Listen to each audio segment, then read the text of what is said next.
괴로움은 남이 만들어주는 것이 아니라 내가 만드는 것입니다. 법륜 스님의 이 말씀은 삶의 고통을 바라보는 우리의 시선을 단번에 바꿔놓습니다.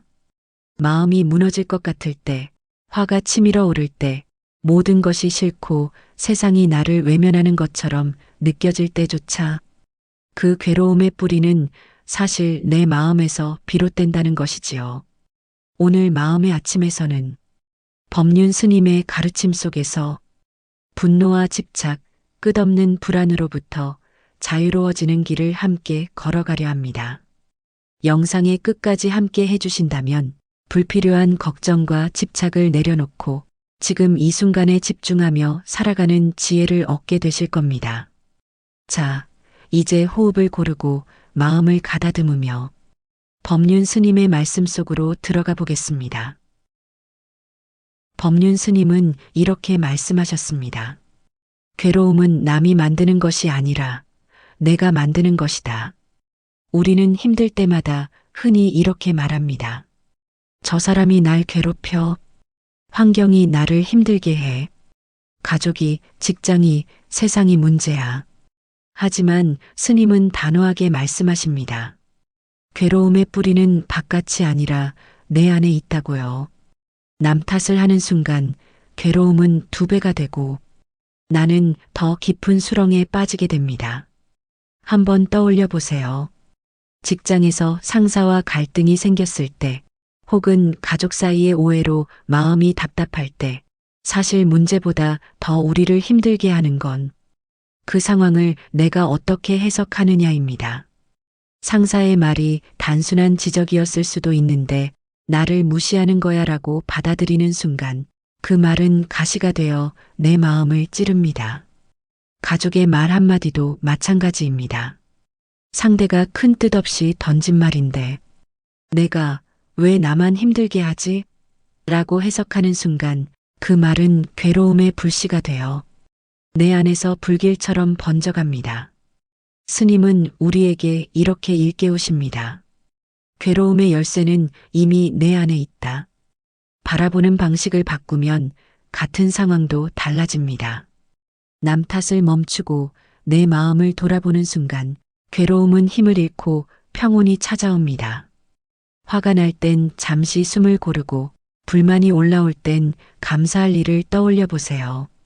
남과 비교하고 싶을 땐 어제의 나와 오늘의 나를 바라보세요. 그 작은 실천이 마음을 고요히 비추는 등불이 됩니다. 행복은 조건이 갖춰져야 오는 게 아니다. 지금 이 자리, 이 순간에서 만들어가는 것이다.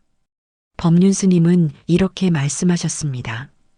우리는 흔히 이렇게 생각합니다. 돈이 더 많아지면, 아이가 좋은 대학에 가면, 건강이 완벽하게 회복되면 비로소 행복할 수 있다고요.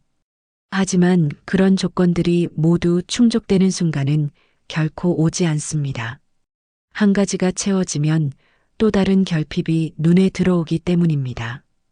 행복은 밖에서 찾아오는 게 아니라 내 마음이 만들어내는 태도입니다. 어떤 노인은 이런 말을 했습니다. 난 가진 게 없어도 아침 햇살 하나로 행복하다. 오늘 숨 쉬고 있다는 것만으로도 감사하다. 행복의 씨앗은 멀리 있지 않습니다. 따뜻한 차 한 잔, 누군가의 작은 미소, 오늘 하루를 살아낼 힘이 있다는 사실 자체가 이미 행복의 이유가 됩니다. 지금 이 순간을 있는 그대로 받아들이고 감사할 때 행복은 조건을 뛰어넘어 우리 곁에 다가옵니다. 숨 쉬고 있는 지금, 그것만으로도 감사할 일이 이미 충만하다는 가르침을 마음에 새겨보시길 바랍니다. 법륜 스님은 말씀하셨습니다. 화를 내는 순간 상대방보다 내가 더 큰 손해를 본다. 우리는 누구나 화가 치밀어 오르는 순간이 있습니다. 작은 말다툼, 억울한 상황, 불공평한 대우. 그럴 때 본능처럼 화를 쏟아내고 싶지요. 하지만 그 순간을 지나고 나면 후회가 밀려옵니다. 괜히 소리쳤어. 더 망쳐버렸어. 스님은 화의 본질을 이렇게 설명하십니다. 화는 상대를 향하는 것 같지만 실제로는 내 마음의 평화를 가장 먼저 무너뜨린다는 것입니다. 예를 들어 직장에서 동료가 내 노력을 인정하지 않을 때 순간 욱해서 따지면 마음은 더 불편해지고 관계는 멀어지고 일은 더 꼬입니다. 가족 사이에서도 마찬가지입니다. 가까운 사이일수록 말이 더 날카로워지고 한번 내뱉은 말은 다시 주워 담을 수 없지요. 그래서 스님은 이렇게 조언하십니다. 화가 치밀어 오를 때는 곧장 반응하지 말고 이 화가 나에게 도움이 되는가 하고 스스로 물어보라고요. 대부분의 경우 그 답은 도움이 되지 않는다입니다. 숨을 한번 깊게 들이마시고 내쉬며 잠시 멈추는 것, 그 짧은 순간이 화와 평온을 가르는 경계선이 됩니다. 스님은 말씀하십니다. 화를 낸다고 상황이 바뀌지 않는다. 오히려 내 마음이 병들 뿐이다. 화를 다스린다는 것은 억누르는 것이 아닙니다. 화의 불길이 일어날 때 그 불길을 밖으로 뿜어내지 않고 내 마음에서 스스로 알아차리고 가라앉히는 것. 그것이 진정한 지혜입니다. 법륜 스님은 이렇게 말씀하셨습니다. 비교는 괴로움의 씨앗이고 원망은 나를 갉아먹는 독입니다. 우리는 살아가면서 수없이 비교합니다. 친구보다 성적이 떨어졌을 때, 동료보다 승진이 늦어졌을 때, 옆집보다 집이 작을 때, 그 순간 마음의 괴로움이 일어납니다. 하지만 잘 생각해 보면 그 비교가 현실을 바꾸어 주는 건 아닙니다. 비교는 단지 지금 있는 나의 삶을 초라하게 만들 뿐이지요. 원망도 마찬가지입니다. 왜 저 사람은 나를 이해해 주지 않을까? 왜 세상은 나에게만 이렇게 가혹할까? 이런 생각을 할수록 상대는 변하지 않고 결국 나만 괴로워집니다. 스님은 원망은 내가 독을 삼키고 상대가 쓰러지기를 바라는 것과 같다고 하셨습니다. 결국 그 독은 나를 먼저 해치고 맙니다. 예를 들어 직장에서 동료가 나보다 더 빨리 인정을 받을 때 우리는 쉽게 비교하고 또 원망하게 됩니다. 내가 더 열심히 했는데 왜 저 사람만? 하지만 그 마음을 내려놓고 내 몫의 길을 걸어갈 때 오히려 평온이 찾아옵니다. 가족 관계에서도 마찬가지입니다. 가족끼리 서로 비교하거나 왜 내 부모는, 왜 내 자식은, 왜 내 배우자는 하고 원망하는 순간 관계는 더 멀어질 뿐입니다. 비교 대신 나의 삶을 바라보세요. 원망 대신 이해와 감사를 선택해 보세요. 그 순간 마음은 훨씬 가벼워지고 관계는 조금 더 따뜻해집니다. 법륜 스님의 말씀처럼 행복은 비교 속에 있지 않고 지금 있는 그대로를 받아들이는 데서 시작됩니다. 법륜 스님은 이렇게 말씀하셨습니다. 관계는 소유가 아니라 인연일 뿐이다. 서로 얽매이려 하지 말고 자유롭게 두라. 우리가 가장 많이 괴로워하는 이유는 사실 사람 사이에서 생기는 갈등 때문입니다. 가족, 친구, 직장 동료, 배우자까지 사랑하는 만큼 기대도 크고 그 기대가 충족되지 않을 때 실망과 분노가 따라옵니다. 예를 들어 부모는 자식을 위해 모든 것을 다 해주고 싶어 합니다. 하지만 자식은 때로 부모의 뜻대로 움직이지 않습니다. 그 순간 내가 널 어떻게 키웠는데 라는 원망이 생기지요. 배우자 관계에서도 마찬가지입니다. 왜 내 마음을 몰라줄까? 라는 생각이 쌓이면 작은 불만이 큰 상처가 됩니다. 법륜 스님은 이런 상황에서 상대는 내 마음대로 움직이는 존재가 아니라 자기 삶을 살아가는 한 사람임을 깨달으라고 하셨습니다. 즉, 내 기대를 내려놓는 순간 관계는 훨씬 편안해집니다. 관계에서 중요한 것은 내가 얼마나 받느냐가 아니라 내가 어떤 태도로 대하느냐입니다. 상대를 바꾸려 하기보다 내가 변하면 관계는 달라집니다. 화가 날 때 한 발 물러서서 이 순간 나의 말과 행동이 상대에게 어떤 마음을 줄까? 를 스스로에게 물어보는 것만으로도 관계는 훨씬 부드러워집니다. 스님은 또 말씀하셨습니다. 진정한 사랑은 붙잡는 것이 아니라 자유를 주는 것이다. 내 뜻대로 끌어당기는 사랑은 결국 집착이 되고 집착은 괴로움이 됩니다. 그러나 서로를 자유롭게 두고 인연을 소중히 바라볼 때 관계는 오히려 더 깊어지고 단단해집니다. 결국 관계의 지혜란 상대를 바꾸려는 힘겨운 싸움을 멈추고 내가 평화로운 태도로 서는 데서 시작됩니다. 그 순간 사랑도 우정도 훨씬 가볍고 자유롭게 다가옵니다. 법륜 스님은 이렇게 말씀하셨습니다. 고통은 피할 수 없지만 괴로움은 선택할 수 있다. 우리는 흔히 고통과 괴로움을 같은 말로 씁니다. 하지만 스님은 이 둘을 분명히 구분하셨습니다. 고통은 누구나 겪는 삶의 현실입니다. 몸이 아프거나 사랑하는 이를 잃거나 뜻대로 일이 풀리지 않는 것처럼 살아있는 한 피할 수 없는 것이지요. 그런데 괴로움은 다릅니다.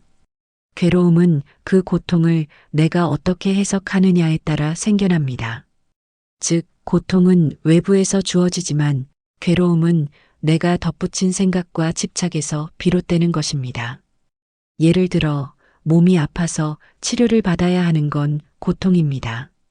하지만 왜 나만 이런 병에 걸렸을까?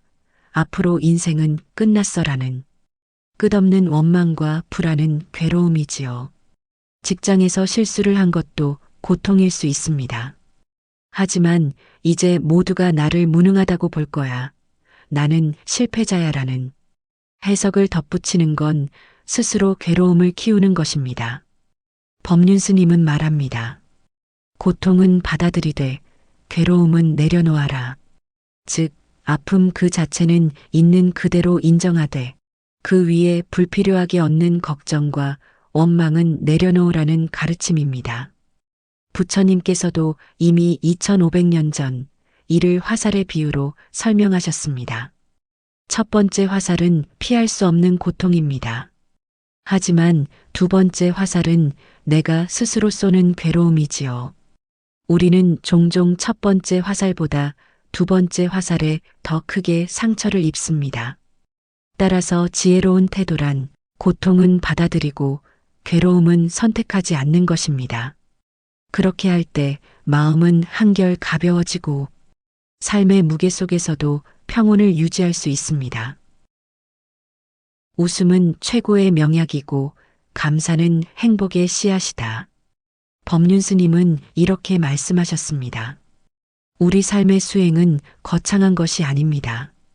절에 가서 하루 종일 좌선을 하거나 깊은 산속에 들어가야만 가능한 것도 아닙니다. 오히려 일상 속 아주 작은 습관들이 수행이 됩니다. 아침에 눈을 뜨며 오늘도 살아있음에 감사합니다 하고 이야기하는 것, 이웃을 마주하고 환하게 웃으며 좋은 하루 되세요 하고 인사하는 것, 집안을 쓸며 어지러운 마음까지 함께 정리하는 것, 이런 작은 실천이 곧 마음을 닦는 수행입니다. 웃음은 나를 가볍게 할 뿐 아니라 주변 사람들에게도 전염됩니다.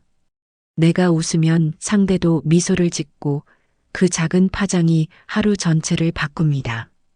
또 감사는 지금 가진 것에 만족하게 하고 부족함 속에서도 행복을 보게 합니다. 법륜 스님은 말씀하셨습니다. 고맙다고 말하는 습관이야말로 가장 값진 수행이다. 오늘도 작은 습관 하나로 마음의 수행을 이어가 보시길 바랍니다. 웃고 감사하는 그 순간 우리의 삶은 이미 평온으로 한 걸음 다가가고 있습니다. 죽음을 두려워하지 마십시오. 죽음도 삶의 한 과정일 뿐입니다. 법륜 스님의 이 말씀은 우리 마음에 큰 울림을 줍니다. 우리는 흔히 죽음을 끝이라고 생각합니다. 그러나 불교의 가르침에서는 죽음 또한 끊임없이 이어지는 생명의 흐름 속 한 구절일 뿐 두려워할 대상이 아니라 삶을 더 깊게 이해하게 만드는 스승입니다. 모든 것은 변합니다. 오늘의 기쁨도 오늘의 슬픔도 결국 지나갑니다. 좋은 일에 매달리면 언젠가 사라질 때 허무가 찾아오고 나쁜 일에만 집착하면 그 괴로움이 끝없이 이어집니다. 무상의 진리를 받아들이는 순간 우리는 지금 이 순간을 더욱 소중히 살게 됩니다. 예를 들어 사랑하는 사람과의 만남도 언젠가는 끝이 납니다. 하지만 그 끝을 두려워하기보다 지금 함께함을 감사할 수 있다면 그 만남은 영원히 마음속에 빛나는 추억으로 남습니다. 또 나이 들어가는 것을 두려워할 필요가 없습니다. 늙어간다는 건 지혜가 쌓여간다는 의미이기 때문입니다. 죽음을 떠올리면 삶이 더 소중해집니다. 오늘 주어진 하루가 선물임을 알게 되고 평범한 일상마저 감사하게 됩니다. 무상을 받아들이면 마음이 훨씬 자유로워집니다. 집착을 내려놓고 현재를 온전히 살아낼 힘을 얻게 됩니다. 그러니 두려움 대신 감사로 오늘을 채워보세요. 그 마음이 결국 삶과 죽음을 모두 평온하게 받아들이는 지혜로 이어집니다. 오늘 함께한 법륜 스님의 말씀을 마음에 새겨보시길 바랍니다. 괴로움은 남이 만드는 것이 아니라 내가 선택하는 것이고 행복은 조건이 아니라 지금 여기서 만들어 가는 것임을 잊지 마십시오. 오늘도 불필요한 걱정과 집착을 내려놓고 현재에 집중하는 삶을 선택해 보세요. 그 선택 하나가 여러분의 내일을 평온으로 이끌 것입니다. 인생은 주어진 것이 아니라 내가 어떻게 선택하느냐에 달려 있습니다. 지금 이 순간 감사와 평안의 선택을 하십시오. 오늘도 마음의 아침과 함께 해주셔서 감사합니다. 구독과 좋아요는 저희가 더 많은 분들께 따뜻한 말씀을 전하는 큰 힘이 됩니다. 내일도 다시 지혜와 평안을 전하는 이야기로 찾아뵙겠습니다. 여러분의 하루가 평온으로 가득하기를 기원합니다.